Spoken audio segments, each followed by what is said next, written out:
Ty jsi nová. Ale ne, díky hlouboučka, já jsem přece mladinka. Jsi nějaká divná, taková opupínkovaná. Co jsou ty ženské problémy? A nebo že by neštovice?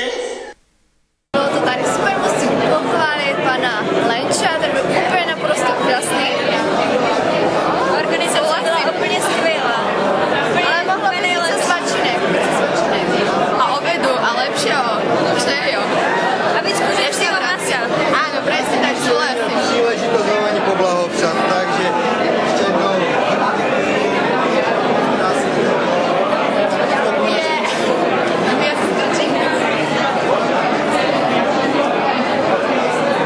Ďakujeme. Vy ste všichni strašne moc úžasní. Milujeme, strašne vás ľúbime. Takisto Šárku a Mladenku. A pána Lenča. A ešte koho? A všechny holky vôbec. Ako sa voláš? Kolektív super. A ešte Ranima, samozrejme.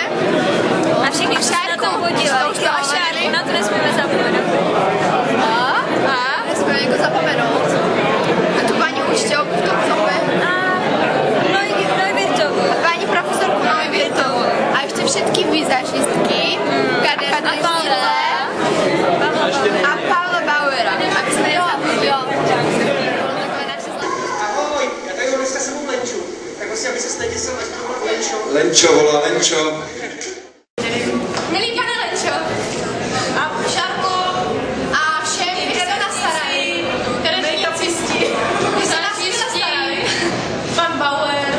Ano, že ještě učitelka, pan češtinářka. I ten pán přidal video, že děkujeme za výbornou spolupráci, hodně jídla, bylo dobré jídlo. Jo, děkujeme, když nás byli na nás všichni hodní, byli úžasní. Ne, nepřemýšlej to.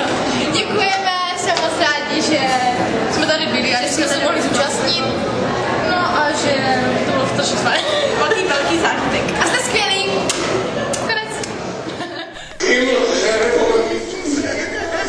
To nevetr krunský element. Anče, Kubo, hajnej, nekoukám, něco lítá.